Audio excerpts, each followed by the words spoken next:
That's big business. Hit town, but that's big pimpin'. My potential, that's infinite.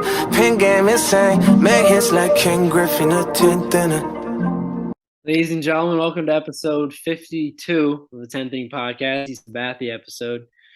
As always, I'm Sean. He's Dan. That is a Daniel Jones bobblehead. Yes, it is. The MVP, the real MVP. If you watched the London game, you saw who the better quarterback was, in my opinion. As always, the best player on the field. And if not the best player. He's definitely not the best player on the field, but the most impactful player on the field, I'll say.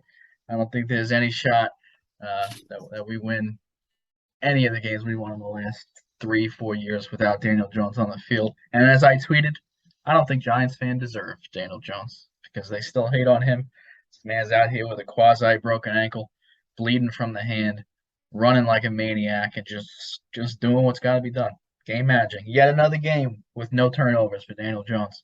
I sit here talking to I don't even believe you're a Giants fan anymore. I don't believe any people are Giants fans other than me. I'm the only one in the whole world. I understand it's a baseball podcast, but I'm just getting some stuff out right now. Because if you're not behind the fucking quarterback of your team, man, go fuck yourself. Well, I am a Giants fan. I do like the way Daniel Jones has been playing. I'm not as much of a Daniel Jones hater as you make it out to be. There are far more Daniel Jones haters out there. There are. And I claim to the Giants fans, and I don't like it. It's a nice one. Nice yeah. one. So speaking of wins, some teams won this week, other ones not so much. Is there a particular series you want to start with, Dan? You know, I think the last second field goal by Justin Tucker over the Bengals it's got to be the one. It's got to be no. Honestly, let's talk about how it started. I feel like with Tampa, Cleveland. A lot of people were saying, I think us included, that it might not be the most interesting, kind of small market teams. But let me tell you, I think those were the games I watched the most. Based off timing, you would think because they were during the day, because they were like the weekend, type situation. I ended up finding myself watching most of those games, kind of the most. I was like waking up, I was like, what's the first game? I was ready for playoff baseball, and Tampa and Cleveland, and they didn't disappoint. I mean, No. that first pitching matchup with McClanahan and Bieber, they shoved. I mean, they both made like literally one mistake. Bieber's mistake wasn't even a mistake. It was a it was a fastball low and away, like at the knees. And who hit it? Who hit it off Bieber? Jose Siri. I mean, like it was, I don't even understand how that happened. I think that was Siri game one, right? Yeah, I think so. Just because swing stayed with it and drove it the other way, and it just got out. Your defensive center fielder, of course, but masterfully pitched game by both people. And Sean, before you even start talking, I gotta tell you, this thing I'm actually getting a headache from the flip. So guys, if the background, Sean's saying it doesn't flip, we're both really stupid. If the background gets flipped upside down, back around, if I don't do it, I'm actually gonna throw up on the podcast. And maybe some people want it, some people don't. Oh, holy shit, man. Now do I have to save it or something? Okay. Now this isn't backwards to you at all in the background? Not to me. Oh, well, if it's backwards to you guys, hey man, God bless your soul. Tony, how did you feel about Rays and the Guardians? I'm getting better. It's good on you for not messing up. I think this was the best wild card series of the four. It was very competitive from the get-go. I mean, you talking about game one. How about game two? 15 innings, the longest postseason game without a run being scored. I mean, that's you good over there? Yeah. That's impressive. That is a hell of a pitching matchup, both that between those two teams. And Oscar Hernandez, man, it's Mr. SpongeBob himself. Hits the walk-off home run to put the Guardians into the next round, the ALDS. That's huge. And this Guardians team, they weren't necessarily that great in the regular season. They got hot at the right time, but this is a team that's a little bit scary, dare I say, to face in the postseason. I know they're running into the Yankees, and historically the Yankees handled the Indians/Guardians. I'm not saying they win this series, but they are a bit of a team that you want to look out for. They got the starting pitching, they got Jose Ramirez, and they got just a great lineup, a solid lineup. I won't say great, actually. I'll take that back. A solid lineup with Kwan and Jimenez. Ahmed Rosario is looking good. They are a team that did well against the Rays. I mean, frankly, I don't think the Rays were that good. Again, pitching was important to them, but a very, very well hard-fought series that felt like it went 3 games because the second game was so long. Yeah, I turned it off after the 14th inning. So I think it was only 2 pitches into the 15th where the game ended. But yeah. UNC, if you guys were watching, I mean, I think it was all across America, but UNC Miami was supposed to be broadcasted on that channel after the completion of that game, and it got moved to ESPN 2 or something. So I moved over to start watching UNC Miami, and I was going to flip back and forth. Football, this is, of course. And as soon as I flipped back, I saw everybody celebrating, and I was like, wow, I'm glad. Because I watched all 14, folks. Every last second of the 14. And no payoff. No payoff for me. And that's how it goes. But it was fantastic. I wouldn't no regrets whatsoever. And I gotta say, T-Mac did it. Former Red Hot. I miss T-Mac. He's pretty good. I like Tristan. That's an understatement. But yeah, no, it's a hard fought series. And we'll get into the predictions for the next round later on after we cover these rounds here. And any particular next matchup that tickles your fancy? Sean, I'd like you to pick. I would. All right, let's go across the National League. We have the Phillies and the Cardinals, the battle of the teams with red and white in their logos. Yeah. And that came into play. Yeah, absolutely. Can I start with this one, or do you want to start with this one? No, I want you to do it. I want you to do everything you want to do in life. No, thank you. I appreciate that. The Phillies are an example of a team that has good starting pitching, and in these short series can absolutely dominate based off that starting pitching. Now, I know game one was they gave up 2 runs, the pitching did. In game 2, they shut them out. Masterclass effort by the Phillies there. But game 1 was 2-0 heading into the 9th. And those are the kind of situations the Cardinals or any team in that situation has to follow through and succeed on. In game 1, it sets the tone. They gave up a 6 spot in the top of the 9th. Personally, my thought was when that happened, the series is over, the Phillies are winning. That might just be me being negative and all, but props to the Phillies. They showed up offensively. They did just enough. Bryce Harper had a nice home run, smoked that thing. And the Cardinals side, frankly, they overachieved for this year, in my opinion, and your opinion as well, as far as I can tell. They didn't have a strong division either, so they beat up on some bad teams in there. And Arenado, Goldschmidt had chances to really knock in some runs. I think it was first and second, 1 out with Arenado. They both struck out. And they both struck out. Those are bad the 2 strikeouts too. Yeah, 2 cornerstones of the team, and they go down. And then, of course, you have Pujols, Molina, and probably Wainwright done in their careers. That's a tough way to see them go out. But props to the Phillies. They got a tough matchup in the next round. But much like the Guardians, they're looking hot right now, and we'll see what happens. Yeah, I mean, I wasn't shocked. I think when we talked about it, I mean, a lot of people were saying this was the easiest series to call, and a lot of people were saying the Cardinals. I was one of them, yeah. And I apologize for that. I apologize. But for me, it was the easiest series to call, and it was Phillies. And I guess I mean, I've never been high on the Cardinals, especially this year. They just when you get in a short series like 3 games, if you have 2 aces, it's over. And for me, I know there's a lot of good pitching out there, especially in this postseason, and there's a reason for that. I put the Phillies 1-2 punch up with any team. They're probably my favorite staff 1-2 in the entire postseason for me, who I would trust on the mound. You go to the Mets, DeGrom and Scherzer. Obviously, everyone knows I don't like Scherzer, but DeGrom's had a little bit of issues, especially with health of recent. You go to Houston, Verlander. I like Verlander better than Nola and Wheeler. But Valdez, I rather Nola and Wheeler in a big game than them. So I rather there. And even the Dodgers, Kershaw, I don't know how many innings you can get out of him. Julio is probably my favorite pitcher in the postseason as far as like who I trust in a postseason situation. But I mean, Nola and Wheeler, we're talking about innings eaters, right, which you don't get in the postseason, and two, in my opinion, minimum top 15 pitchers. I mean, that's like filthy. And then you go to St. Louis and they're throwing out Jose Quintana. And no shade to Jose Quintana, pitched great, 5 2/3 Yeah. scoreless. And Miles Michaelis, who's been great this year, but I think there's a big difference there, especially when the offenses were not too different. Um, but that being said, I think the Phillies are similar to the Guardians in that works in the wild card series, but when they have to face lineups going forward that will expose good pitching just as much as they expose bad pitching, it's not going to work. I think the Guardians have a good shot to get by the Yankees. We'll talk about that later. So the Yankees lineup is not deep. They can avoid one person. I think they're fine.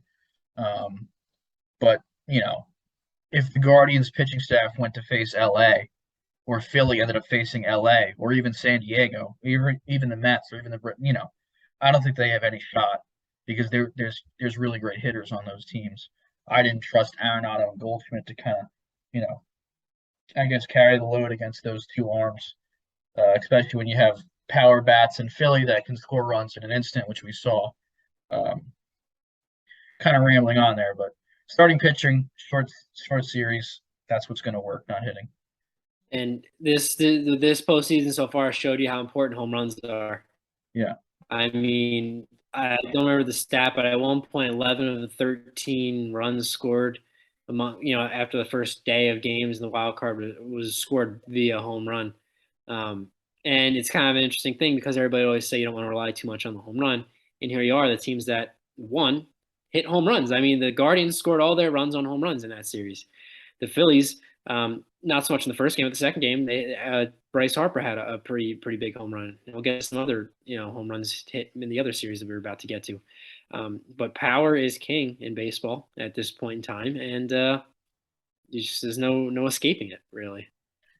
Yeah, and I think to harken back to what I said, I think that's going to work in these. I think there's a clear division, and everyone pretty much agrees. Atlanta, LA, and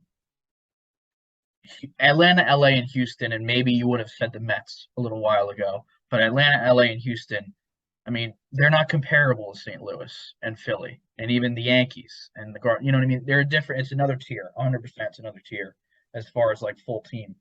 And when you go into short series against that second tier, which is like playoff level, starting pitching and home runs, that's going to play.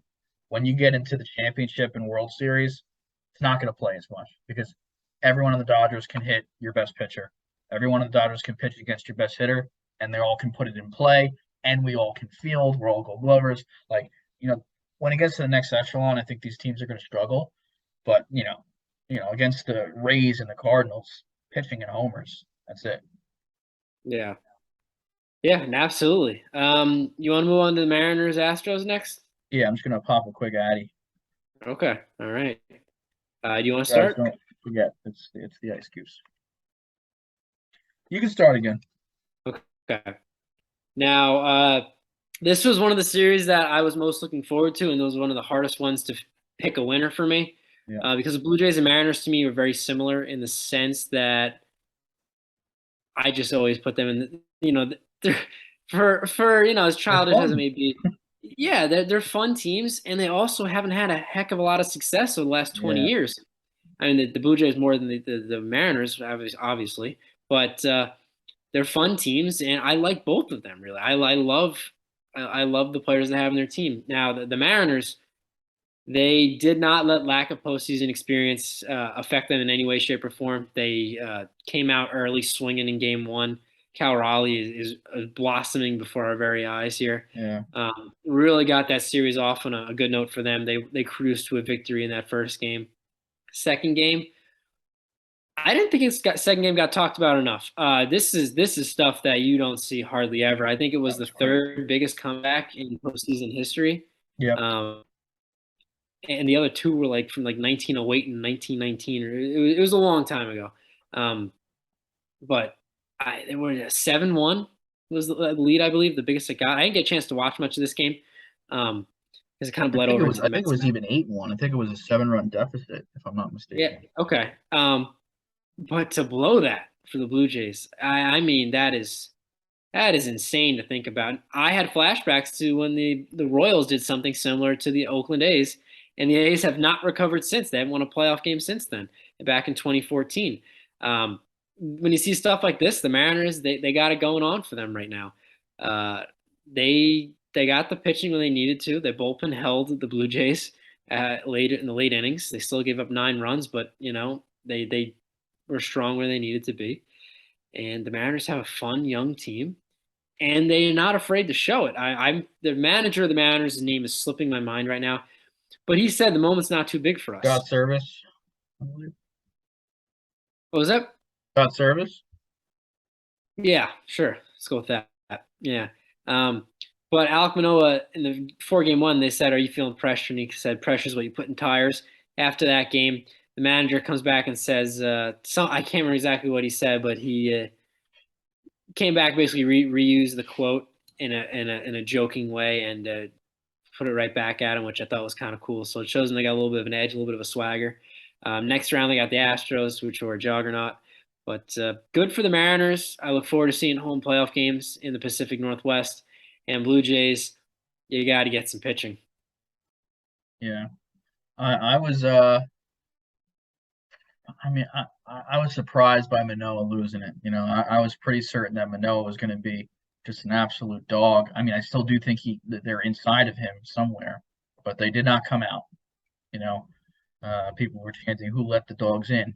Unfortunately, when Alek Manoah was on the mound, and it's very unfortunate because he's a better pitcher than that.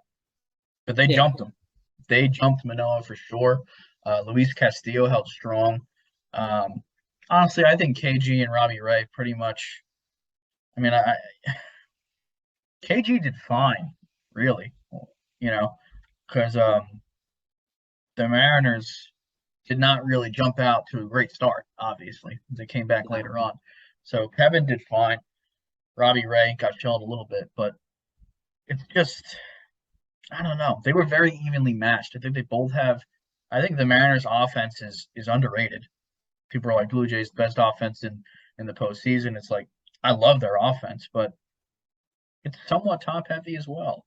I mean, you got Vladdy and Teoscar and Bo, but you also got Alejandro Kirk. Listen, it's one of the best offenses, but when you go to Seattle, you got Julio leading off. Eugenio's no slouch. Cal Raleigh is really turning it on. And you have 3 or 4 other bats like J.P. Crawford and other people that could just put the ball in play. So I think their names are not as big as Vladdy Jr. and company, but they're certainly getting done on the offensive side.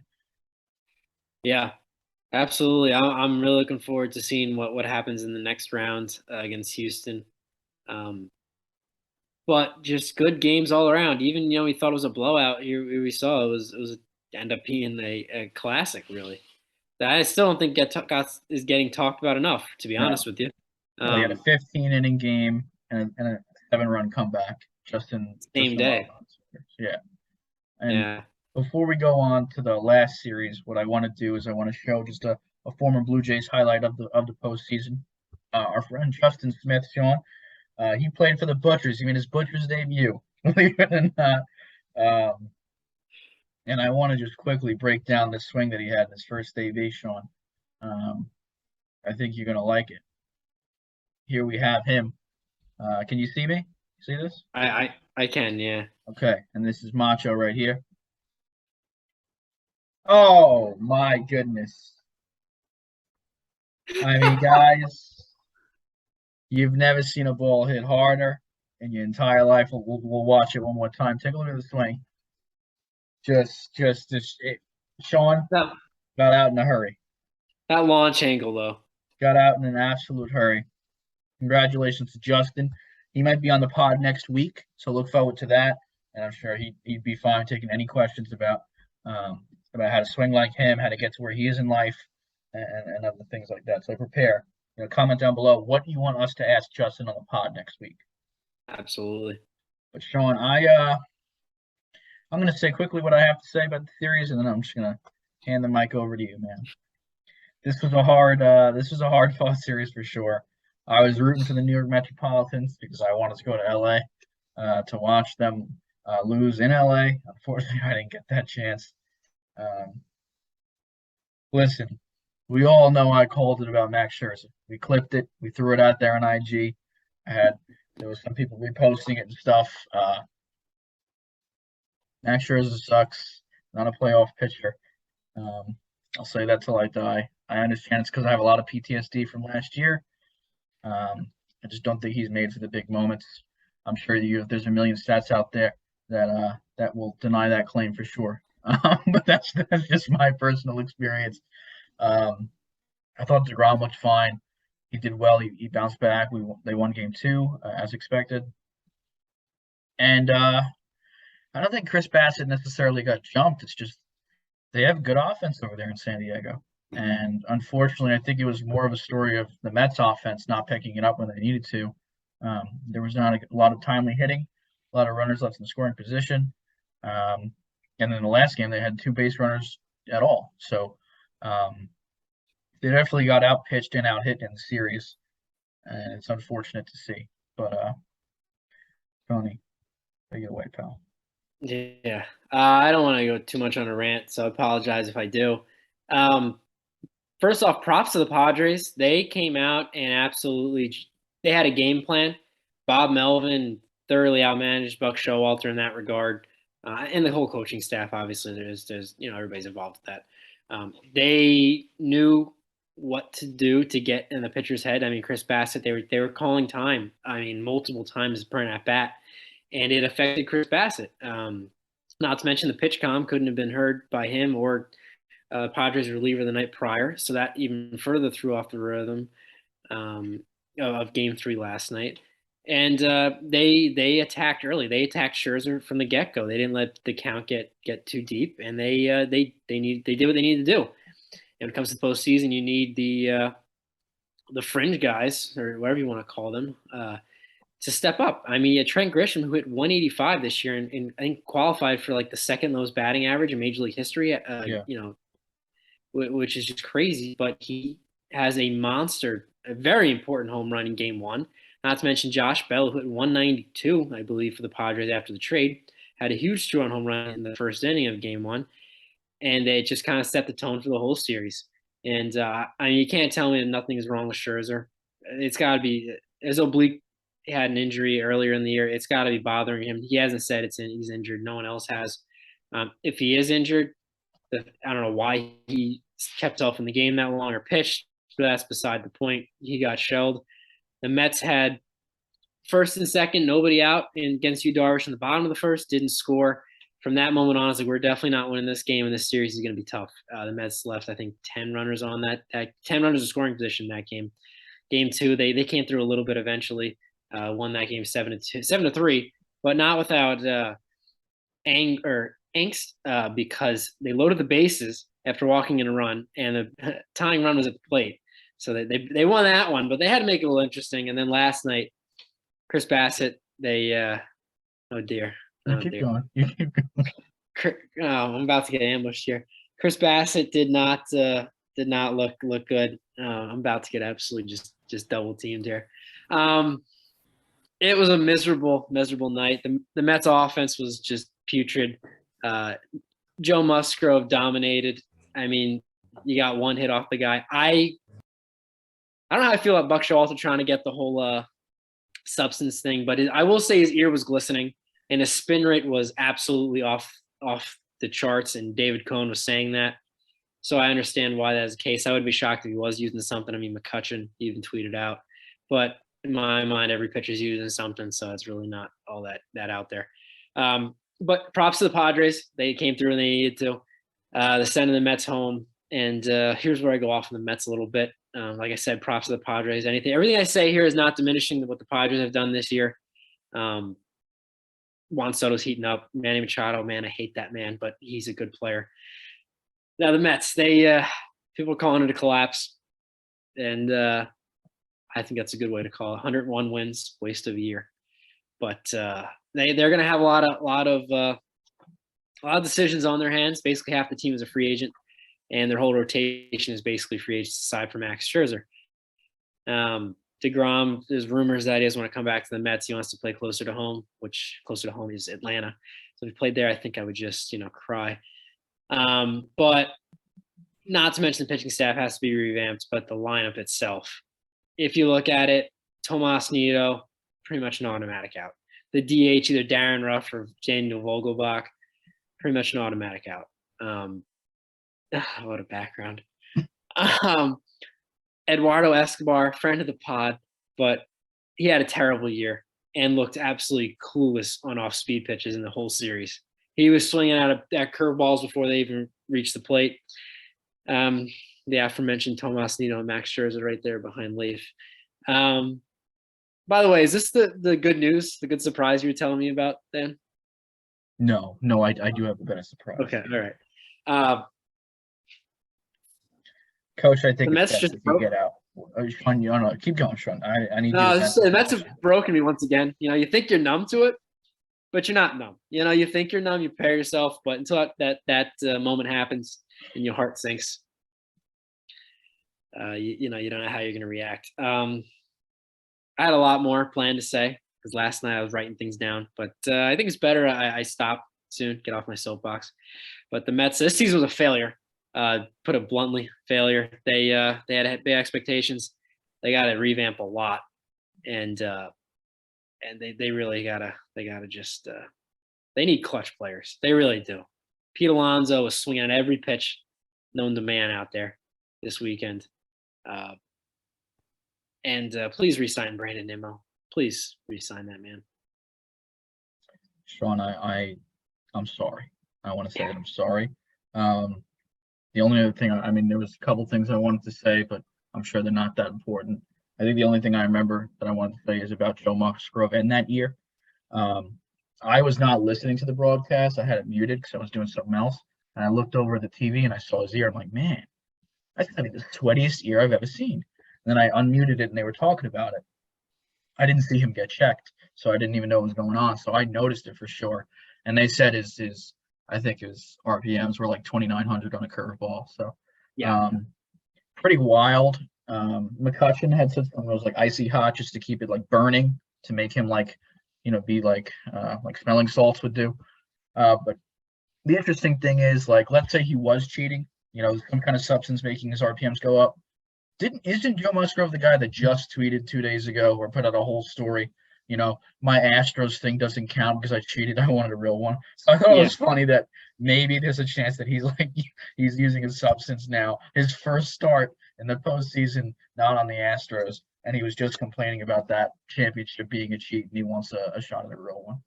Yeah, I like that Showalter Buck went out there and wanted to get him checked. Also, the umpires, after they did it, I thought that they might have caught him because he was rubbing his fingers together, and they all just kind of looked at each other for a little while and then reconvened and talked, and then said, no, he's good. So that made me, pause. I was like, all right, maybe there's a little something. They just weren't sure what it was because they were thorough and they took a while. It wasn't just a quick check and they said, no, you're good. They were pretty in-depth with it, and I frankly didn't notice the ear being that bad until after the fact when I saw it on Twitter and in the game I started paying more attention to it. But yeah, no, not a great look if he was cheating. If he gets rocked his next start and his ear isn't glistening, then it's really gonna bring up a bit of a debate, And if his RPMs on his his pitches are much lower than what they were last night, then it's not a good look for him. But I don't think that's the reason the Mets lost. I'm not going to say that at all. The Mets weren't hitting anything anyway, and they still gave up 6 runs. So you still would have to put up 6 or more runs to even compete. And I didn't see the offense doing that anyway. So, but let's, Sean, I have a special guest here for you. Obviously, he texted me. He's like, "Hey, would you mind just telling Sean I said congratulations?" And I said, "Man, I want you to be able to say it to him yourself." So, Coach, whatever you got to say, man, I want you to just. Yeah, how's everybody doing? Good to see the both here. Longtime fan of the show. Sean, I just had to congratulate you, man. It's not, this has to be a beautiful moment for you because out of all the choke jobs you've seen in your lifetime, this might be the best one yet. And I think that has to be exciting if you're a young Met fan. We've seen him blow the NL East back in the day with the Phillies, it was a big lead. But to blow a 10.5 game back lead, you had a 10.5 game lead over the Braves. They come all the way back. You blow it by getting swept. You could have taken care of them, just done it once. You had Scherzer throw against them, your big money pitcher. You had DeGrom throw against them, your big money pitcher. To lose all of that, play a wild card game against the San Diego Padres. You throw $1 million man Max Scherzer out there, and he has this look on his face. I mean, bravo, Sean. I'm happy for you. I'm happy for all the Mets fans who thought it couldn't get any worse. And let me tell you, this year's no different. It's the same. It's the same every year. It's the Mets, baby. It'll always be the Mets. It'll always be the Mets, Sean. And I just wanted to congratulate you for continuing what your team does better than absolutely anyone else in baseball.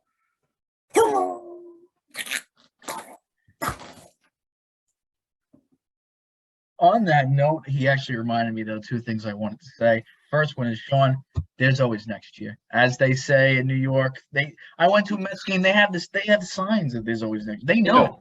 I was there with you. It was July, and the guy had we were in first place at the time. The guy had a sign that said, "Wait till next year." That's a real fan. That's what we're dealing with. I know it's a real fan. And the other thing about to be fair, the 10.5. All right, I will address this. I see this all over Twitter everywhere. The 10.5 game lead. We did blow it, no doubt about it. But the Braves at the time, they played on a 114 game win pace. The Mets were playing on like a 98 game win pace, and to be fair, the Mets did not exactly struggle until the very end when they played the Braves. Frankly, in my heart, when they got swept, I knew that they weren't going far. I didn't think they were winning the World Series anyway. Even if they won the division, I didn't think they had a shot at beating the Dodgers. I honestly, as the season wore on, I lost a lot of confidence in this team. Their offense it tanked. I mean, you have James McCann and Tomas Nido as your starting catcher, and Daniel Vogelbach, who looks like he's 5,000 pounds, is your DH. Not to mention Darren Ruff, who say no more. I don't know. I think you said it best, Sean. What the Mets are missing is a real catcher. And I think someone they could look at this offseason. Say Gary Sanchez. Would be a guy like Gary Sanchez. Didn't you miss him, guys? Didn't you miss him? You had to. Francisco Alvarez, huh? Yeah. You bring Francisco Alvarez onto the fucking roster, taking up a reliever spot, or maybe another starting pitcher that could have been better. And you use him one time in a DH to strike out to end the game. I mean, like, what? That's the Mets. And then now, what do you guys think in retrospect? Do you think the Mets win the series if DeGrom goes game one and Buck didn't get cute with it?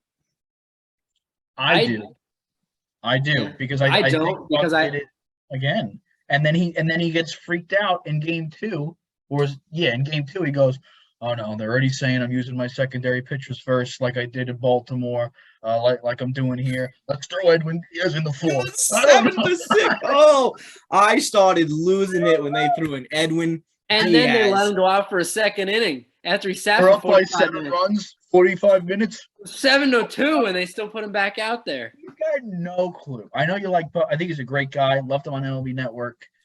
His pitching decisions have been very questionable. Oh, absolutely. I think they still lose the series because Scherzer's going no matter what, and he can't be going. Maybe. God bless. But I mean, it might have set a different tone. I will give him that. But I think the reason Scherzer started was because it was his turn in the rotation, and they've been handling DeGrom with like gloves this year.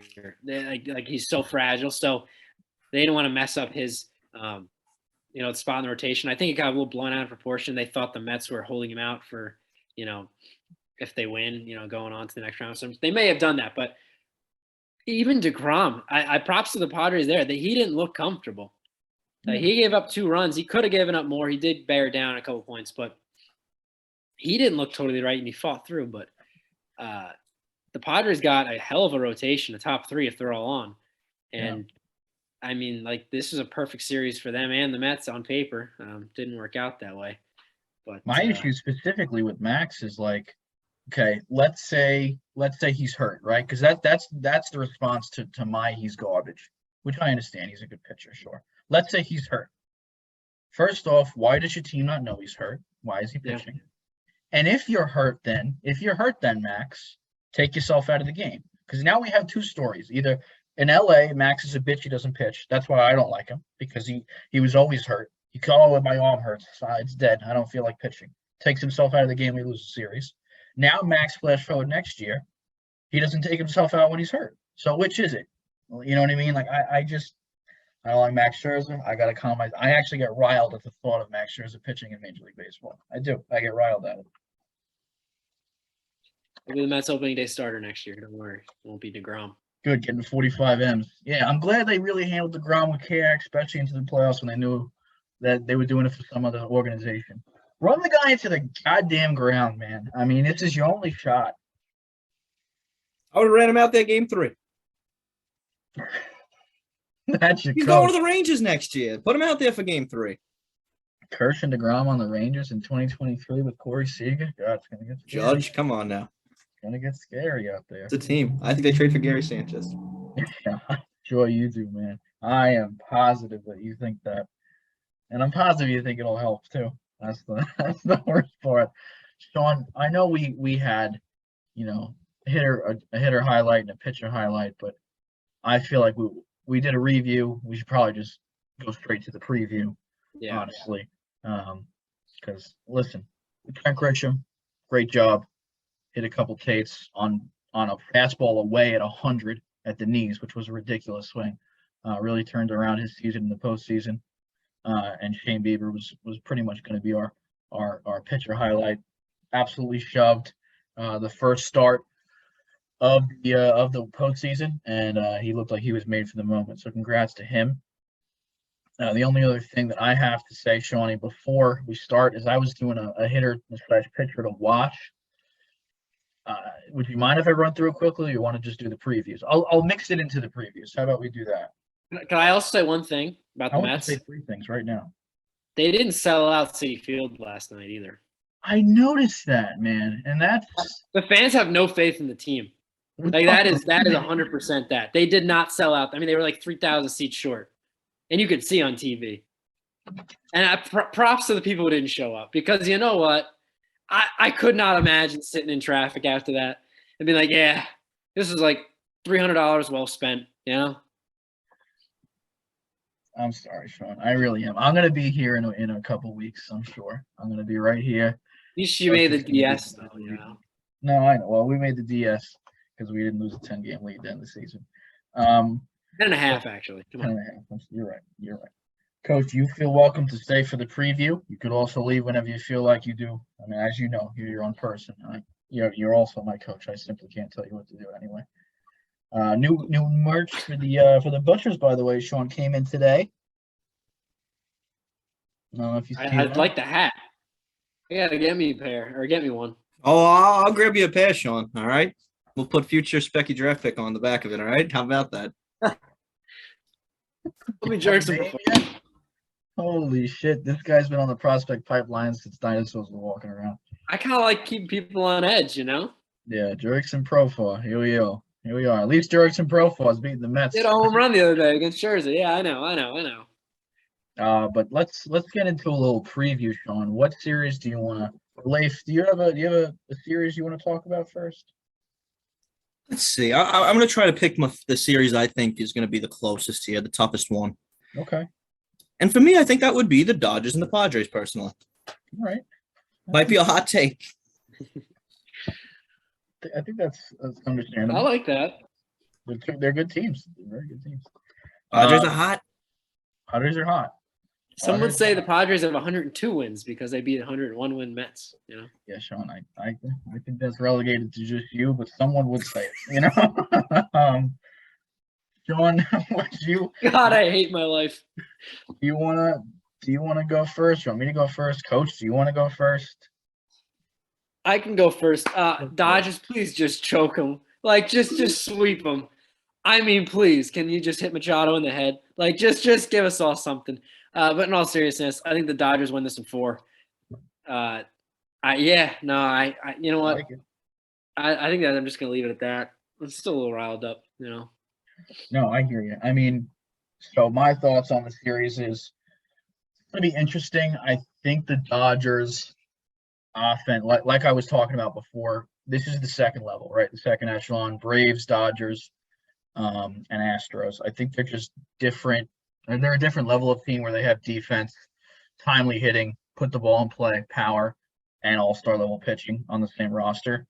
Padres have good offense, but in my opinion, the best pitcher in the postseason for postseason baseball is going to be Julio. He's going to be going game 1. I have complete faith that he's going to not finish the game, but he's going to finish the Padres off there. Clevenger, Clevenger, I don't think is going to be able to match up well against the Dodgers. And one thing was a highlight for me is the one way I think that the Padres get to Urias is Machado. If you look on the season averages, in general, most of the Padres hitters are much worse against lefties, which I think favors the Dodgers a lot. Obviously, we're going to have Clayton going game 2, another lefty. So I think we get out to 2 hot starts there just because they're not as good against lefties. But if we look at player splits, let me see here. Manny has 29 plate appearances versus Julio. He's hitting 370 with a 414 on base, 4 homers, 2 walks, and 3 Ks. So he's got 10 hits off Julio all time. They have a lot of plate appearances against. Manny's a guy who hit like 240 against lefties this year. So he had, I wouldn't say extreme splits, but he definitely had splits against lefties. And the fact that he's hitting 370 against Julio, a guy with a 2.16 ERA. But maybe Manny gets a couple doubles and a homer. I think the Dodgers put up 7 in game 1, so I don't really think it matters. And the only other thing is, like I said, Clayton versus Darvish, an interesting matchup. I think Clayton wins. And then I think our game 3 is going to end up being Tony/Tyler Anderson, like a pickup game, whatever it's called, piggyback. There we go. 2 guys that also are sub 3. Dodgers and 3, man. I can't see us losing the game to the Padres. I'm also way biased. Ochi, you got any thoughts? Listen, Padres are red hot right now. You look at, I'm a little concerned with the depth of the Dodgers pitching staff as well. I love Urias is a playoff pitcher. He's probably one of my favorite pitchers in all of baseball, if not the guy I would most want on the mound more than anyone. That might be a hot take. It's just, I'm a little biased after the Julio, Yeah. After that, Tony Gonsolin has been out for quite some time. He made a reappearance in October, pitched 2 innings, looked, as good as I guess. He looked okay in those 2 innings. I think he let a run. I'm not positive. It was against the Rockies at home, so you're not really pitching against anyone. I don't really know what to expect from Tony coming back into the playoffs. You're throwing him right into the heat of things, and I expect a little bit of a collapse out of Tony. I could fly to the game. I could tell Dirty Tony clean it up. I might have to for Dan's sake, but I'm a little bit nervous about Tony. Another guy, Clayton Kershaw, known choker in the postseason. I'm teasing. I'm a big Kershaw fan. I feel confident with Kershaw on the mound, although you never know with Kershaw. An injury is always looming. You never know, but I do like their chances. So let's say they get off to a good start. Urias, you're up 1-0. I think who's going game 2, Kershaw or Gonsolin? Clay. Gonsolin's not going to be able because he just came back. He's probably 3, max 4. Tyler's in the same spots. They're probably going to, try and get 3 and 3 out of them. Yeah, so I think Kershaw goes to game 2. I think Kershaw could have a good game, but also the Padres have guys now. Clevenger is not to be overlooked. Darvish has been pitching out of his mind against. We joke about the Mets, but that Mets lineup is tough to face, and he made it look very easy. Blake Snell looked pretty good until they pulled him prematurely, per usual, as happens when Blake Snell is on the mound. They're really pretty solid top to bottom. And Musgrove absolutely shoved last night. So people say, the Dodgers have this crazy rotation, which they do, but they're a little banged up. There's no Walker Buehler, who obviously was also falling off, as King Kirsch had called preseason. He was not his normal self. So they're a little top heavy. I love Urias. I love Kershaw. But after that, I'm a little bit nervous. Where do you go after that? Do you go to Tyler Anderson? How's he going to perform in the playoffs? We don't know yet. Padres got guys. They got veteran guys. They got a lot of number 1 kind of guys. And then the lineups are very comparable. And I think this is the game After all year, we've been waiting for this guy to finally turn it on. Under the lights, Los Angeles, San Diego, 2 big markets.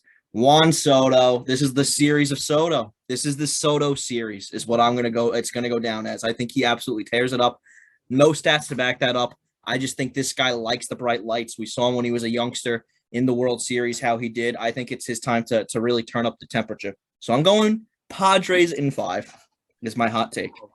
I do have to like speak to what you just said. I was watching Soto in right field, and like when they won the game or was getting close, I was looking at his eyes, and it's like the same thing I see with Urias, where it's like he's not on the mound, so like it's not as obvious, but he's not a loser. Like Juan Soto is a winning baseball player, and the thought pops in my head. I'm like, I don't think he ever loses win in the postseason, and that would mean he wins the World Series this year, obviously. He's just that kind of guy. Obviously, I'm a huge Juan Soto fan. Tough year. He's gotten Clayton before. He's got, of course, it was in relief because that's how Dave Roberts does it. Clayton got shelled back to back. It was Juan Soto and 2 crazy good hitter. Rendon, right? Maybe Howie Kendrick. No, it was 2. Howie Kendrick had the home run. Yeah, but was it back to those were 2 back to back? I thought it was Soto and Rendon. Was it Zimmerman? I forget. I thought it was like 2 really. Maybe it was. I mean, and let me tell you, Howie had a season. Howie was the man that was the Howie Kendrick season. Was he retired? No, he retired. But back-to-back homers off Clayton in relief, and Juan Soto was certainly one of them. He's got that dog in him. He's got the dog in him. He's got that dog in him. Soto looked very good against the Mets. He had I think only singles, but he ripped the cover off the ball, and a couple outs were very hard hit. And he got the swag back with a little Soto shuffle, which that's big confidence booster when he's doing that. So I don't know. He could be primed to make everybody forget about his regular season struggles. He certainly could be. Let's move on to another series before I start freaking out. Let's talk about. I want to go National League, or let's go straight to the Yanks. Let's get Coach freaked out a little bit. Let's talk about Guardians Yankees. Coach, you want to go first? You don't have to if you don't want to. I can't. I'm not looking at the screen. Oh, he's going first. All right. I'm sorry. Okay. I don't know what. I don't. That is supposed to be a sweeping motion. At first, I was like, "Man, your softball swing's taking a goddamn turn." And then that's a groove. I've been hanging around Nick Visit too much. I was honestly afraid to come home to that because that would not have been something you want to see. No, I understand. This is going to be first off. I had the Guardians beating the Rays. I think the Guardians are a really good ball club, really underrated ball club. I think the Yankees are the worst team for them to face because the Yankees' kryptonite is they give up a lot of home runs. Garrett Cole, he gives up a lot of home runs. The Guardians, they are an old-fashioned baseball team, which I absolutely love, but they do not hit home runs. They went 15 innings. They did not. It took them to the last inning to score a singular run. All right, I spent 5 hours watching that game on what I think was a Saturday. I can't even remember. It felt like 3 different days. They do not have a high-octane offense, all right? They need to put together a lot of hits, and the Yankee staff doesn't give up a lot of hits. Garrett Cole he gives up a home run, 2 home runs a game. The only guys with real pop in that lineup are Ramirez and Oscar, who I love Oscar. Josh Naylor can get a hold of one. But I think even if you get to Garrett game 1, which wouldn't shock me in even the slightest bit, Nestor comes out games 2, takes care of business. This is a great team for Nestor to go against. He's crafty. He throws off his timing. He wants you to induce contact. So he's fine with that. The Yankees, honestly, their defense has been a strong point for them this year. Their outfield's amazing. Josh Donaldson, he's been pretty good at third. Gleyber no longer playing shortstop, which is nice to see. Although IKF's been a little let down defensively. Still an upgrade from Gleyber. I think this is a good series for the Yankees because their strong point is their offense. In no world do the Yankees go 15 innings and not score a run. Not a lot of teams go 15 innings and not score a run, but the Yankees, I think their offense is just going to be too much for the Guardians to handle. We're getting Cal Quantrill game 1, quality pitcher, really solid guy. but the Yankees are still going to be able to hit him. He's not a shove kind of ace. You can expect the Yankees to put up 2 or 3 against him and then get to the bullpen. Guardians have a great bullpen, but 2 or 3 runs for the Guardians is a lot for them. It was very hard for them to put up anything against the Rays. So I just think this is going to be a bit of a walk in the park for the Yankees. I expect them to win it in 4. I think 3-1, maybe 1 gets away from them. I wouldn't be doubtful to see them go down 0-1, but I'd feel even more confident at that point now that we got Cole out of the way. Yeah, I actually think this is a closer series than people are going to say, not just coach. I mean, generally speaking, I think the Yankees are the better team, right? I feel like that's the what's the word I'm looking for? The vibe, not the word I'm looking for, but that's the general vibe out there. But as far as hitting, I'm not so sure the Yankees are much different than the Guardians from what we saw at the end of the season. It really is Aaron Judge, at least feels like, and then everybody else just trying to do something. Also, not a lot of guys that, I mean, IKF puts the ball in play. I think Rizzo puts the ball in play a good amount. But, like, there's a lot of strikeouts in that lineup, too. And I think Game 1's going to be interesting, but Cole can get shelled.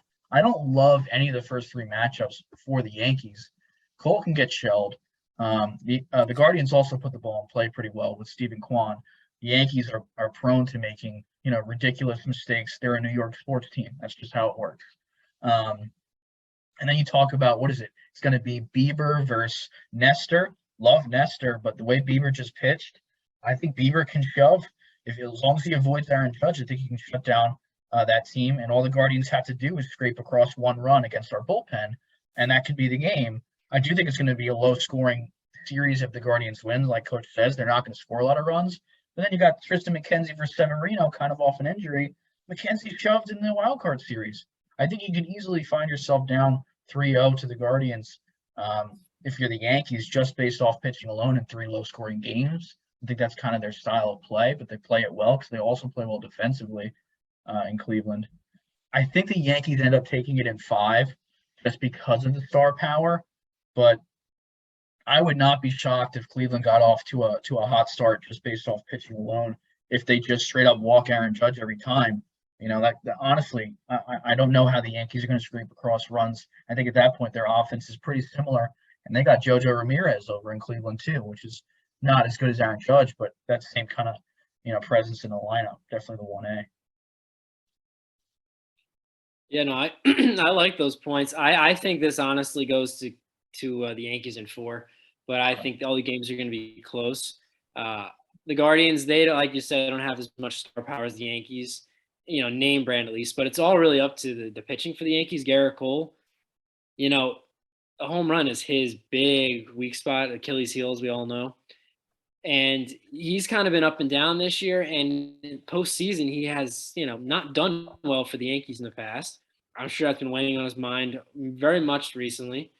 And he's been hearing about it from, the media.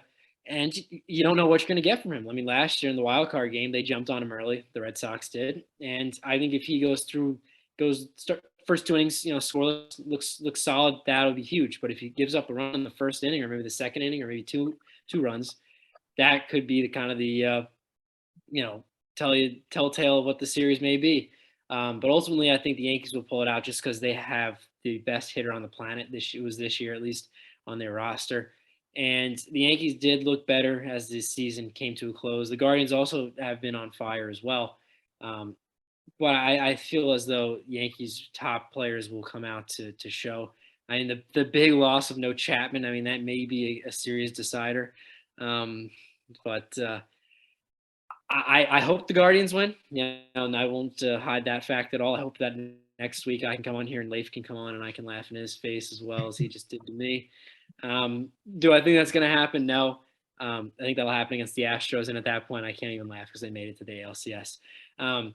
So I think that the Yankees will get through this in 4. Wouldn't be shocked if it ends up being 5. Also wouldn't be shocked if it's a sweep either. So I could see many different scenarios with how this plays out.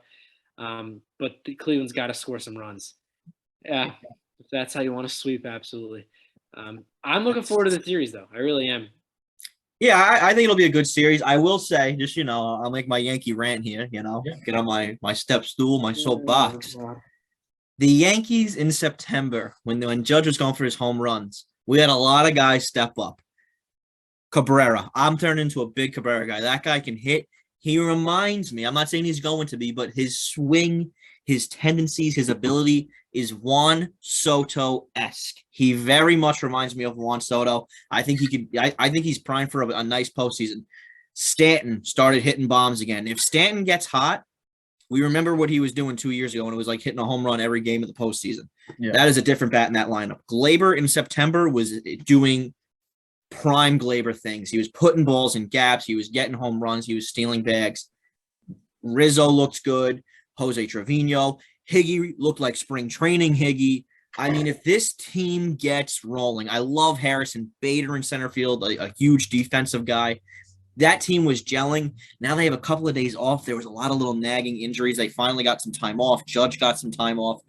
They've been playing in playoff-like atmosphere for like a month because of this Judge thing. So they are ready for the crowd. I feel good about this Yankee team. I think the offense is going to click right away.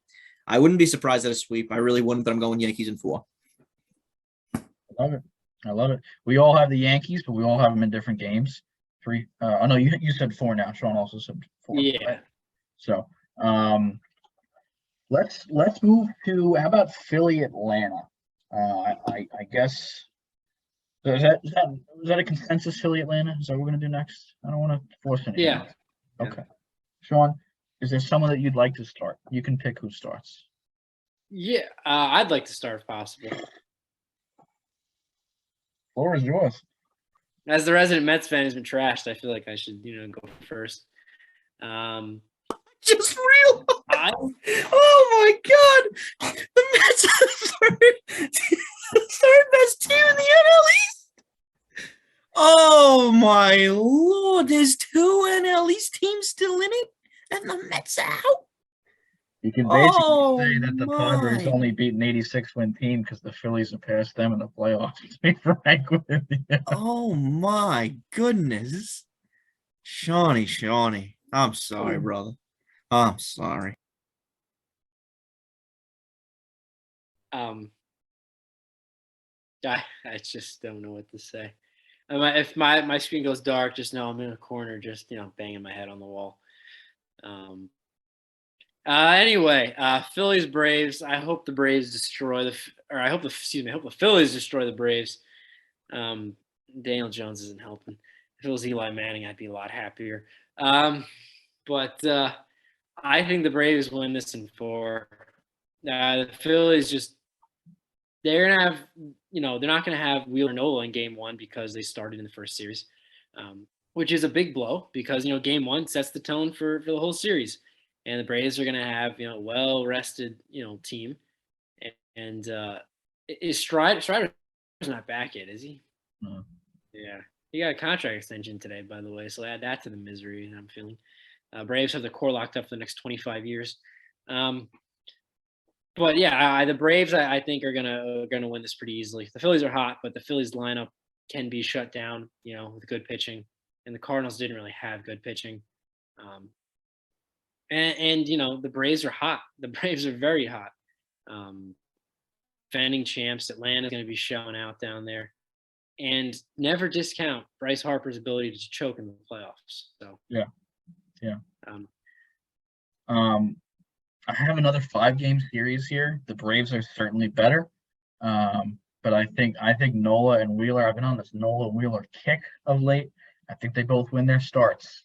I think those 2 pitchers are going to get it done. But I think the Braves win pretty much. They're going to end up winning one of their starts, but they're certainly not going with Ranger Suarez on the mound, leading off Game 1. I mean, I'm sure they blow them out, but the Phillies are, the Phillies are Justin Upton. They might put up 10 runs on you, but the next 4 games in a row they'll strike out 3 times each. And I don't think over a 5-game series that's going to work. It'll get exposed. The Braves have really, really quality hitters. Good defense and decent enough pitching to make it work, especially with Fried. Easily take Game 1 in my opinion.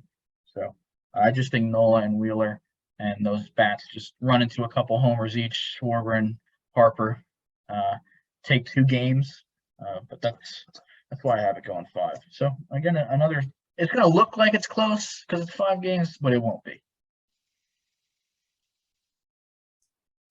Yeah, I basically agree. I think the Braves are also going to win, but I think this could be quick work for the Braves as well. Phillies looked great against the Cardinals. They were able to get to the bullpen in that miraculous game one, and then one game two there. But the Cardinals were kind of they were a good team. I'm kind of disappointed how they played, but they didn't have that prized pitching, and their offense was kind of built on the back of baseball greats who decided they were going to be great once again. And then it just didn't really click in the postseason. Frankly, Pujols was still phenomenal. It was just Goldschmidt and Arenado who forgot how to play. But yeah, man, the Braves are just so good top to bottom. That team, I think, in my opinion, has the best chance at making it out of the NL. It's my team to make it to the World Series. Top to bottom, you're talking about good young talent. You're talking about a team that was the winner last year. I think it should be quick work. Fried takes them game one. You get game two. You can really go either way. You can go Chuck Nasty, Charlie Morton, or you can go Kyle Wright. I feel good with either of those guys on the mound. And then Wheeler and Nola, they're good pitchers. Of course, I feel a lot more confident that the Phillies steal one with Wheeler on the mound. Aaron Nola has struggled against the Braves at times. He had one really good outing, 6 innings, 0 earned. But then he had another outing where he went 7 innings, but let 4 against them. And then I'm not sure how he did before that. But the Braves are just so hot. We saw, what they did to, what was supposed to be a good team in the Mets. And I think they could do the same to the Phillies. So, and I listen, no one really loves the Phillies more than me. I'm a huge Bryce Harper guy. I just don't think their offense is as complete, and they have a lot of questions in the bullpen. Although I love D-Rob, but I don't know. Braves in. We'll go Braves in 4. Braves in 4. And the last series is Seattle and Houston. Very interesting series, one that I've been kind of hoping for the last couple of years. I think everyone really has, at least for Seattle or Toronto, to get in there. I guess I can start it off. I don't think I'm going to say much. Man, I hope Houston. I don't know what I hope Houston does. I want them to win. If the Dodgers are in the World Series, they can beat them, and I can feel some sort of closure. But I also want them to lose because I don't like them at all as a franchise. I also feel bad about beating the Mariners, honestly, if the Dodgers made it to the World Series versus the Mariners. They don't match up.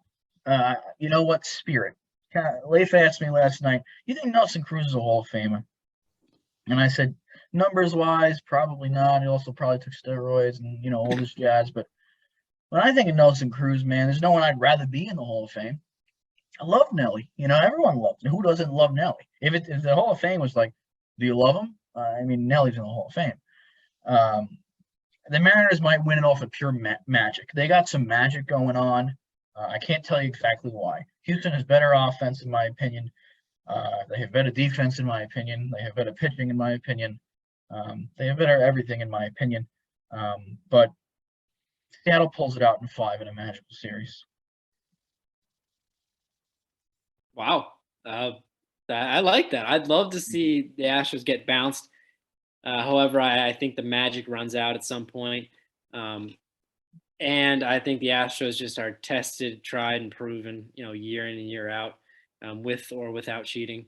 I think they take this in 5. I think it's a very close series, but I think the Astros ultimately pull it out. The Mariners, no shame in losing to a juggernaut in the Astros. But if he bounces the other way, and the Mariners could easily win this series, in my opinion. They have it going on, when you come down from 6 or 7 runs and win, it's hard to look the other way. They, like I said before, they remind me of the 2014 Kansas City Royals, who kind of came out of nowhere. They beat the A's in the wild card, and then went all the way to the World Series and lost to the Giants that year. I'm not saying they're going to go all the way to that extent this year, but they have the it factor, and they got an ace in Luis Castillo, who's done very well. He won't be going game 1 most likely, but anything's possible when you got the mojo going your way. Amen. And one other thing was the other hitter highlight-ish I was going to mention. I wanted to build in. Carlos Santana has got a good amount of at-bats against Justin Verlander in his career. Any guesses on how many homers Carlos has against Justin who Carlos also homered in the wild card series. How many homers does Santana have against Verlander in his career? Any guesses from you guys? 5. Let's say 4. 9 ding-a-dongs, which God. seems like a lot.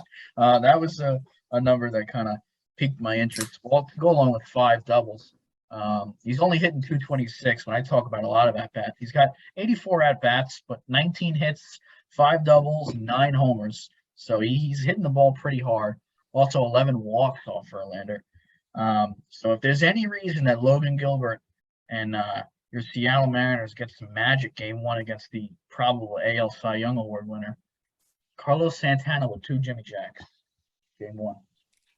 Book it. Okay. I like it.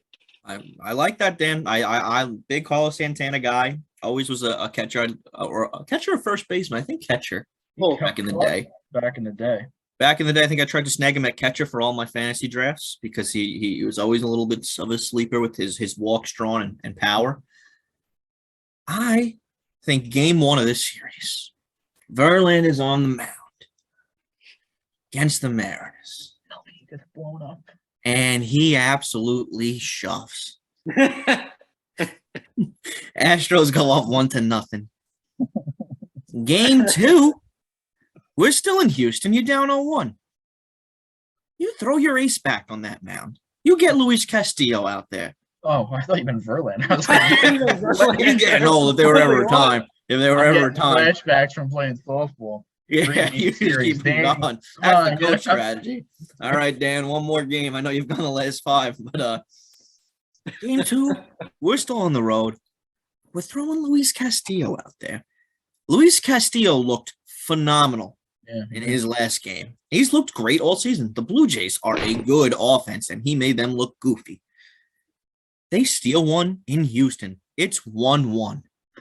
You're going back to Seattle for the first playoff game that city has seen.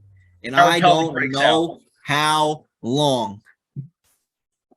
You throw Ramirez out there, and he becomes the make or break of that series. He has been up. He has been down. He won Cy Young. He's looked awful at times. I think Ramirez back against the wall. Seattle Magic goes out, wins game 3. You're up 2-1. All right. Now you can go out. You can throw it. It depends. You probably go with either rush back Logan Gilbert. You can go George Kirby. You can go Marco Gonzalez. You probably drop that game. You're going back to Houston. Verlander versus Luis Castillo for all the marbles. And I think that's the last start that Verlander makes in his career. Wow. That's my hot take. Luis Castillo wins. Verlander hangs up the cleats in a defeat in Houston. The Mariners are moving on in game 5. Man, I could see Zeke hanging in his closet now. Oh, baby. God, that's a beautiful picture you painted. If only you said Kelenic breaks out finally and hits 4 homers. He's starting. Oh, come on. Imagine deciding to start Kelenic in the postseason. They have. They're giving him. They have so much invested in this guy. Blind faith. Blind faith. I love it. That's the magic, though. That's the magic we're talking about. Everyone feels. I think it exists. Listen, they haven't seen playoffs in so long. It's a young core, and they've got pitching, and pitching wins championships, and they're hot. They're not a team to sneeze at. Yeah. If this was them and this was me, no, I wouldn't. I wouldn't even dare. No. They're a good team. Astros are a good team, but you know what? I'm not as scared as I think everyone builds up the Astros to be. They got some great players. Altuve, good guy, tiny as fuck, cheats. Okay, Jordan, big guy. I think he cheated. Was he on that team? He probably was. They were all on that team. All right, Alex Bregman hasn't been the same since. I don't care what the metrics are telling you, Sean. I don't care what the metrics are telling you. Throw them in Sean's book. He's 0 for 20. All right. Kyle Tucker's pretty good at the sport. And they've got good pitching, but I think the Mariners can match up with them, Sean. I think the Mariners can match up with them, Dan. Mariners in 5. I hope you're right. I hope you're right. Yeah. I mean, I agree with you, Mariners in 5. I didn't give the whole storyline. I couldn't. I wanted to paint the picture for the people. That's what I think right there.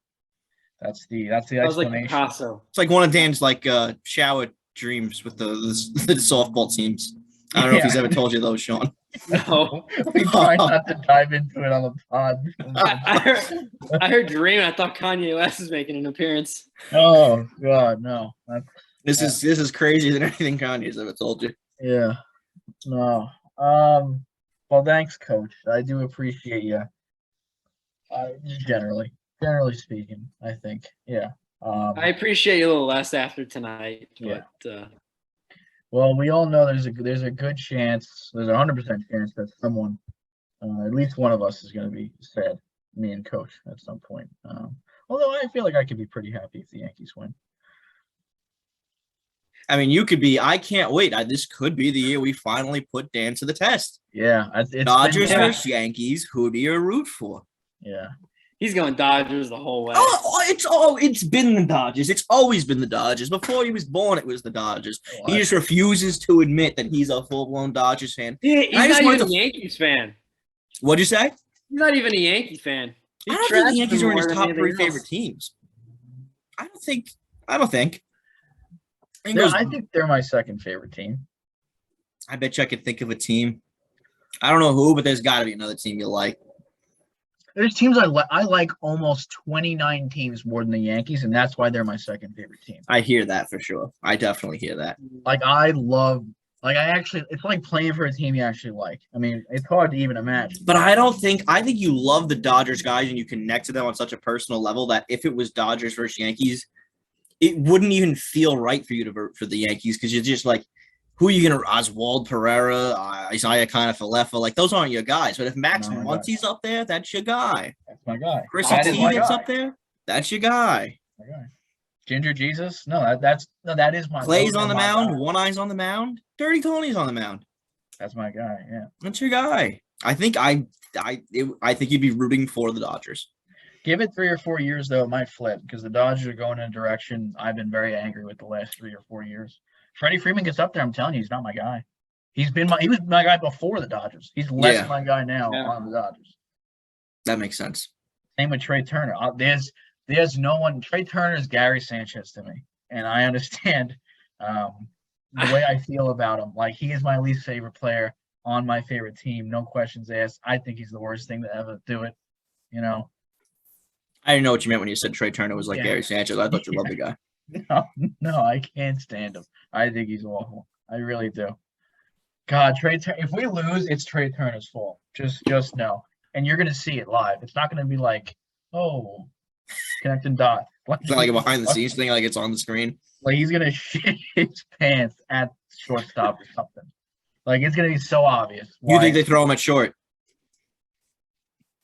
No. I could see him shitting his pants at like first base, just some Dave Roberts, like he's just feeling it that day. No, if we lose, it is Dave Roberts' fault for sure. Yeah, I think Brusdar Gotterall gets the start. No, when they announced Julio finally today, like that had to be a sigh of relief. On Dodgers Twitter, like the first 5 comments were like, "No Kimbrel opening up."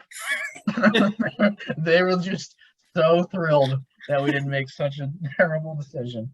No, it'll be interesting because he hasn't released what he's doing for Game 3 or Game 4 yet. I know Dustin May is kind of back for 1 or 2 innings, possibly. There's definitely going to be a bullpen game. I just don't know who he's going to start with. I like Brusdar opening up for sure. It's good on him. But Sean, that's all I got for the folks at home today. You want to go over the picks to click from last week? Oh, I'm sorry. Yeah, please do. Don't get your hopes up. No, I know. Oh, and none of them hit. Was I supposed to do picks to click for this week? Because I forgot, but I can figure them out. We could always skip a week, you know. We forgot to do the pick a card, any card last week too. So, Wait, if you're looking to hop on a podcast, I got an opening. Holy Mac, we're gonna skip a week. I'll come up with some clicking picks. Thank you. Well, we discussed last week's and maybe to pick a card. I'll think of a few. Jesus. All right. So last week we had how many wild card series go the distance? Dan and I both said 3. Only one went the distance. How many hits does Jose Ramirez get? Dan said 5. Speed round that so Leif has no time to fucking. I mean, that with the program, it's like he doesn't know how to do it. This is the entertainment. Well, you know what? He wasn't very nice to me. All right, he's making fun of my team, and this is just a little return the favor. was very congratulatory. Oh my God! Congratulate me on crying. Just every year. It's not. Tears of joy. I hope it's not easy to do this every year. It is hard. You name me another team that does this year in and year out. You won't find one. New York Giants. The Giants. I mean, the favorite. Aside from 2020, the Dodgers. I hear that. I'm sorry. No, I'm just getting ricochet shots here. But so the next one is how many hits does Jose Ramirez get? Dan said 5. I said 6. Leif, how many hits did Jose Ramirez get this week? Take a guess. I should be able to tell you pretty much verbatim. I think he went 2 for 4. I think he got 2. Yeah. You got 2. You Yeah. got 2. Look at you go. Great start after game 1. You would have thought you had it, Sean. Coach was updating me over text. He's like, Jose, with 2 hits here, you're looking good. And then all of a sudden, that was just about it. After Coach you would have thought 2 hits game 1, he gets 15 innings game 2. You would have thought. You would have. Yeah. Next one we have is how many walks does Juan Soto draw? I said 3. Dan said 4. He only had 2. That's because he had 1, right? Sorry, he had 1. 1. He was swinging the bat. Actually, no, I have 2. He had 2. He had 2. 2? Okay, there you go. Yeah, no, he was too busy hitting piss missiles. Thank you, Max Scherzer. All right, and the last one we have is, do we see a starting pitcher go 7 innings or more? Last year, postseason, we didn't see many. And this year, there were 5 in this wild card series alone. So Dan said 3, I said 1. Dan said Nola would go 8 innings pitched for extra points. He did not. I said Max Scherzer would go 7 or more. I shouldn't make any bets for the rest of my life. You went what, 3 1/3, 4 1/3? You went longer than you should have. I'll give you that. Yeah, and so where are we? Season total, we're still at 32-32, right, Sean? We are. We're in a dead heat still, however many months into the season, which is just as classic as it gets. Coach, don't know if you're ready or not yet, but we could buy some more time with pick a card, pick any card first. Sean, I'll let you. Shawnee, you tell me when. Yep. When? Yeah. On today's guest is Darren Erstad, kind of a more well-known name than we've had in the past. At least I'm familiar with Darren Erstad. How do you spell it? Oh, here we go. Darren Erstad. Darren Ruff was the next one to come up when I just had PTSD. Sean, I got some fun facts about Darren on this card. Kind of an interesting card. First thing, high school, Darren kicked a 50-yard field goal in high school. Would you believe that? In the offseason, cool. He resided in Jamestown. He was drafted first overall in 1995. Not a lot of people get to do that, be first overall. He punted for the national championship Nebraska Cornhuskers in 95. What an illustrious little life this guy's had. In 1992, he was the North Dakota High School Athlete of the Year. And he had an inside the park homer in 1996. This guy's doing it all, Mr. Darren Erstad. Wow. He's a solid player. He had just about 1,700 career hits, won a World Series in 2002 with at the time, Anaheim Angels. I actually have a coworker who is from Anaheim, went to a lot of those games, and Darren Erstad was his favorite player. He said he was a hustler, was, I guess, shortstop, stole a lot of bases, and played the game the right way, according to him. So, he's not bad. Now, how many times was he an All-Star, Dan? Sean, it does not say on this card, but I can look it up for you. No, I have it in front of me. I'm asking you. You're asking me. How many years did he play? Can I get that info? He played for 14 years. I'm going to say he snuck. Man, was he that good? Was he like perennial? I'm going to say 6. I'm going to say 6, just a peek. He had 2. Ooh, okay. Huh. He probably could have been it more than once. He hit 355 one year. Put it that way. He was an All-Star that year. What? How many games? in 157 games. That's a legit 355. Holy shit. 28 stolen bases, 64 walks, and 82 strikeouts. His OPS was 951. Did he get MVP votes? I mean, that's ridiculous. He finished 8th. Man, 355 in what year? Everyone loved batting average. I guess in the AL, man, I don't know. 747 plate appearances. That's a lot, Sean. That is a lot of plate appearances. That is a ton. He's a good little player. Wow. Okay. Well, the MVP that year was Jason Giambi, if you wanted to know, who hit 333, but he also did it with 43 ding-dongs, and 137 RBIs with a 476 on base percentage, no less. Had 137 walks, excuse me. Yeah, Erstad only had 100 RBIs even, so that's probably where he got beat out. Was in that area. Yeah, I mean but to be an eighth, I mean, Manny hit 351. Was everyone hitting 350 in the year 2000? Steroid era, baby. Yeah, 350, Sean. The year before, the highest was, I guess, 357 with no more. I guess I don't look back and remember how crazy shit was, because no one does that shit anymore. Josh Hamilton hitting close to that, 350 in 2010 or whatever. It was really the last time we've seen something that crazy. Yeah. At least it feels like for me. Coachy, you good to go? It's a great segment you guys do. I'm trying to go back. There was one guy you guys did. It was an early one. I think he was like a Red Sox first baseman or something like that. Is there any way either of you would remember this? Is that the guy with the best picture of ever? Yes. Pick a card, any card. Brian Downing, I think. All right. Well, I was like, I was looking along with you guys, and I'm like, what? Why didn't this guy have such a short career? At one point, I'm having trouble. Oh, Alexa, I'm not talking to you, sweetheart. Alexa, off, please. So try restarting them. Unplug them. Unplug the router back in. Sorry, you guys invited me. Frankly, it was Dan. I'm gonna try to unplug it. Alexa, please. What could you still be saying? I hope the AI just happened right now, where like she unplugged and she's like, I'm not. She was letting me know who the first base. She was gonna tell the story for me. I should have let her finish. At one point, they meant to put him on the IL. And paperwork got messed up because there wasn't like computers like really officially back in the day, and they accidentally dropped him. They accidentally waived him, and so like it kind of messed up his training or something like that, and like his career never got back on path because I don't know. Brian, it was like I couldn't believe the story, but great segment. I got questions for you. How many do you want? I need more of an explanation here. I don't remember the guy's name. I don't remember the whole, but I just remember like. Was this our segment? The guy from one of our segments? Yes.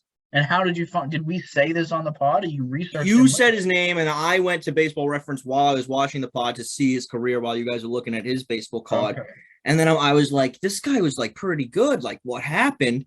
And at one point, it was just like, yeah, no, they were like doing some paperwork, and that was it for him. I think he got back in the MLB after that, but it was just never the same for whatever reason. There's got to be more to the story, but yeah.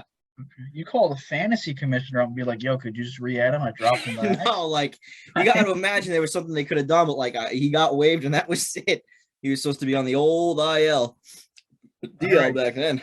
Can't say that anymore, Sean. All right. How many questions do you guys want? What, do you have like 10 ready to fire? I could fire. I don't got 10, but I got a lot. You want 5? 3 and 5 between them. Yeah.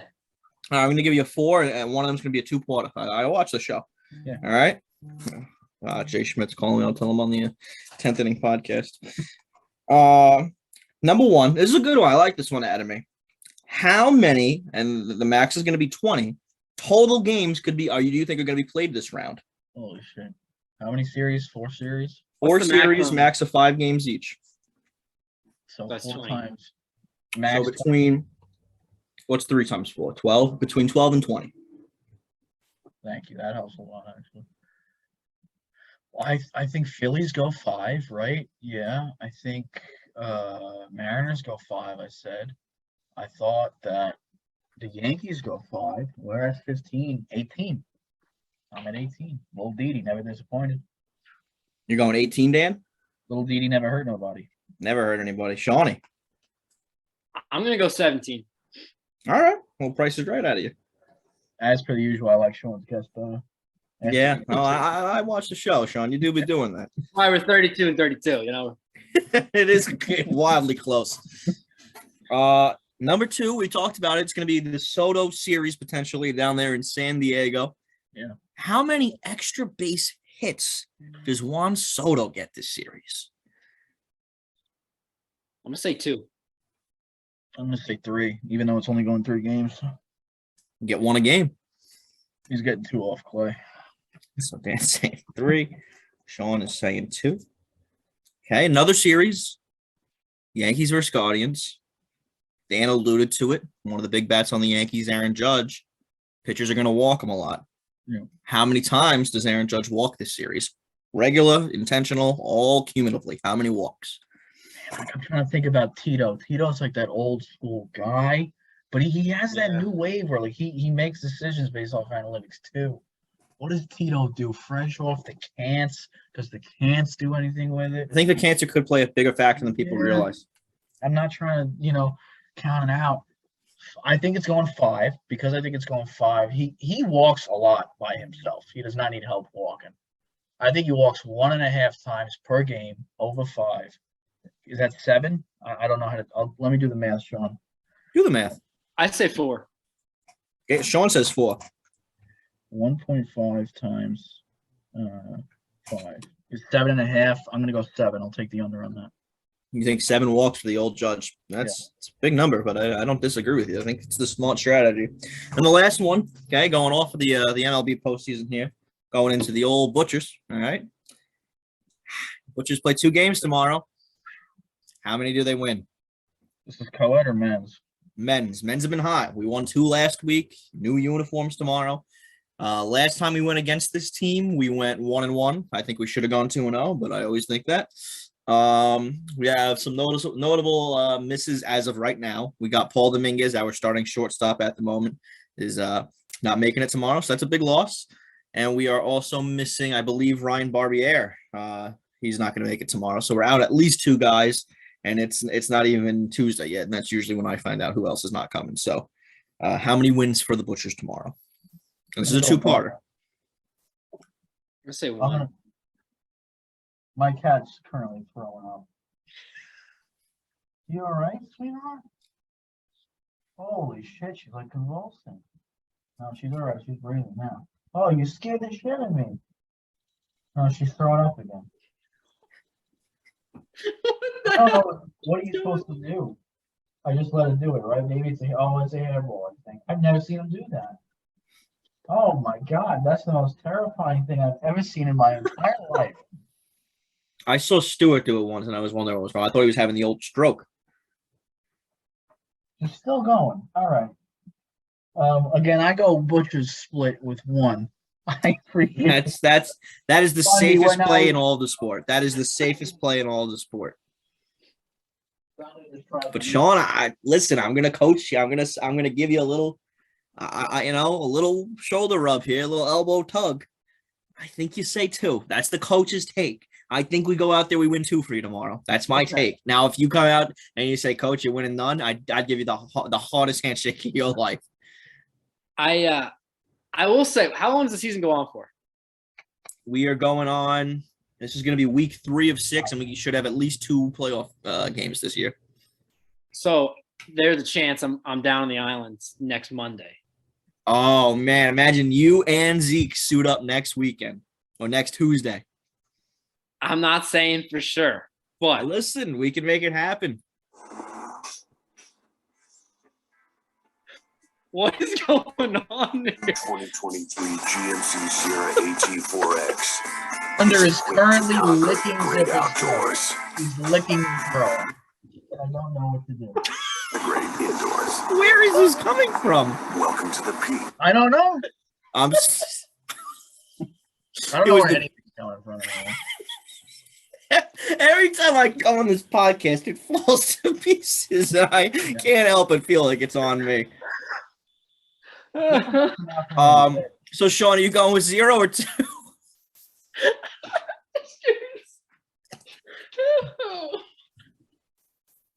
You won't come out from under the bed. Is she dying to there? Do I have to? What do I have to do? We sure? I'm going with 1. Oh, Just the one, Sean. I'm telling you, go 2. I think you guys are in cahoots. All right, I'll give you the 1. You're saying 1. That was a part 1 of a 2-part question. How many total runs do the Butchers score tomorrow? How many runs do you guys normally score in a game, roughly? It's all over the place. I'd say a good over-under for tomorrow would be 15. 15 might be high. 15 might be high. A good over-under is 10, but I think we get there. I think between 10 and 15. I'm going to go lucky number 13. All together. Is that I don't. Here's the thing. It would be a little underwhelming, but it's happened plenty of times before. 24. But if you like it, I'm not going to stop you from doing it. It could definitely happen. I've seen this team. Oh, 20. 20. Okay. Change of pace. I like that. 1 win, 20 runs. Dan? 24. 24. 24 or 34? 24. 44. 24. I think you said 44. Yeah, I'll get you to 44 runs if you want 44 runs. All right, fellas. I got all your answers written down. See who does better. Okay. Now, this is a Still hell tied right now, right? 32-32? Yeah, I'm still tired. That game of the show is fastly approaching. What? Oh yeah. Oh right.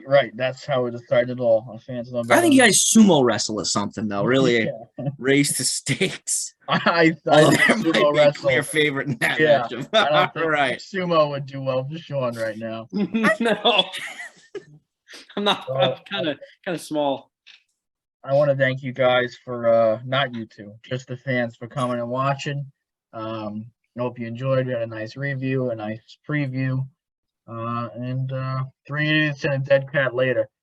Thanks for joining us. We'll see you at the conclusion. We'll probably give an update, right? We'll give an update mid series, a couple series close. Or something. We'll hop on. What day is it right now? It's about. It's Monday. It's Tuesday for you guys. Maybe during the weekend we'll talk to you again, give you some recap. But thanks always for hopping on.